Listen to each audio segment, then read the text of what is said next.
Hello students, आज हम जानेंगे प्रेजेंट इंडेफिनिट टेंस के बारे में।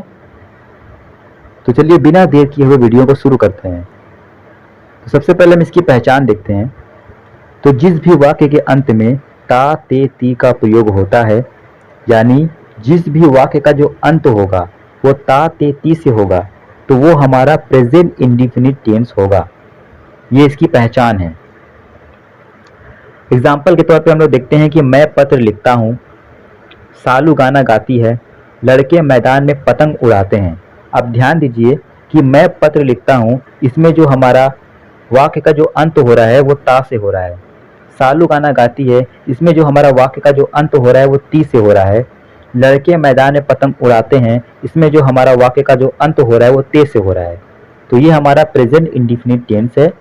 तो ध्यान दीजिएगा कि जब भी किसी वाक्य का जो अंत होगा वो ता ते ती से होगा, तो वो प्रेजेंट इंडेफिनिट टेंस होगा। अब अगर हमारा सब्जेक्ट जो होगा एक वचन होगा, तो वर्ब की फर्स्ट फॉर्म के साथ एस या एस का प्रयोग होगा।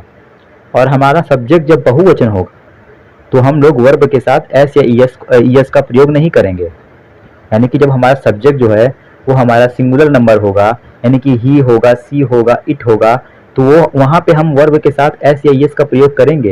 लेकिन जब हमारा जो सब्जेक्ट है वो बहुवचन होगा, जैसे कि आई, वी, यू, दे, तो इसके साथ हम लोग वर्ब में एस या एस का प्रयोग नहीं करेंगे।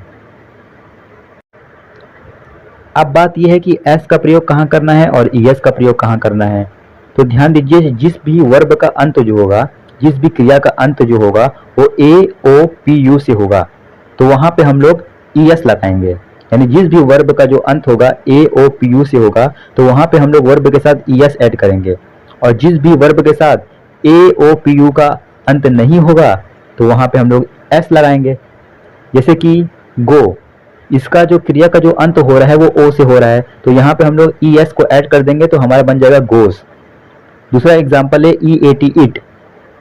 इट का जो अंत हो रहा है वो टी से हो रहा है, तो इसलिए यहाँ पे हम लोग एस का प्रयोग करेंगे, तो हमारा बन जाएगा इट्स। तो ध्यान दीजिए, जब भी हमारा जो सब्जेक्ट है वो एक वचन होगा, तो वर्ब की पहली फॉर्म के साथ, फर्स्ट फॉर्म के साथ एस या एस का प्रयोग होगा। लेकिन जब हमारा सब्जेक्ट बहुवचन होगा तो वर्ब के साथ एस या एस का प्रयोग नहीं होगा। अब कुछ एग्जाम्पल के तौर पे हम लोग समझते हैं। पहला एग्जाम्पल है मैं पत्र लिखता हूँ, तो इसको हम लोग बनाएंगे आई राइट ए लेटर। तो ध्यान दीजिए, जो हमारा सब्जेक्ट है वो आई है, फिर उसके बाद वर्ब है, उसके बाद ऑब्जेक्ट है।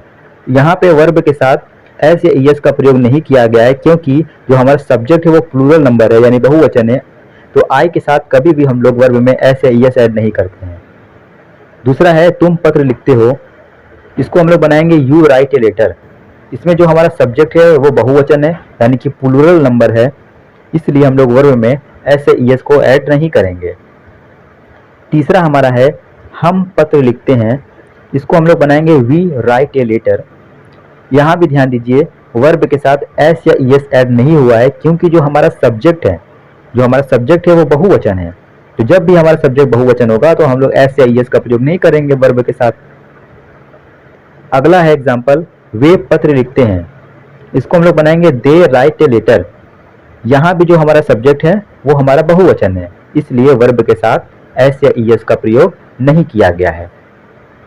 आगे देखते हैं मिन्नी पत्र लिखती है। अब ध्यान दीजिएगा, Minnie writes a letter, Minnie writes a letter, यहाँ पे वर्ब के साथ एस ऐड हो गया है, यानी राइट के साथ एस ऐड हो गया है, राइट्स हो गया है। क्योंकि जो हमारा सब्जेक्ट है, जो मिन्नी है, वो एक वचन है, वो सिंगुलर नंबर है। तो जब भी हमारा सब्जेक्ट जो होगा वो सिंगुलर नंबर एक वचन होगा, तो हम लोग वर्ब के साथ एस या एस को ऐड कर देंगे। अगला एग्जाम्पल है विजय पत्र लिखता है, विजय राइट्स ए लेटर। यहाँ भी जो हमारा सब्जेक्ट है वो एक वचन है, इसलिए वर्ब के साथ एस को ऐड कर दिया गया है, तो ये बन गया है विजय राइट्स ए लेटर। तो जब भी हमारा सब्जेक्ट जो होगा वो एक वचन होगा, तो वर्ब में एस या एस का प्रयोग होगा। और जब भी हमारा जो सब्जेक्ट है वो बहुवचन होगा, प्लूरल नंबर होगा, तो वर्ब में एस या एस का प्रयोग नहीं होगा। तो स्टूडेंट्स, आज हम लोगों ने प्रेजेंट इंडेफिनिट टेंस का सिंपल सेंटेंस सीखा। सिंपल सेंटेंस क्या होता है। अब अगली वीडियो में हम लोग प्रेजेंट इंडेफिनिट टेंस का नेगेटिव सेंटेंस सीखेंगे। तो अगर वीडियो अच्छी लगी हो तो वीडियो को लाइक करें और चैनल को सब्सक्राइब करें। Thank you.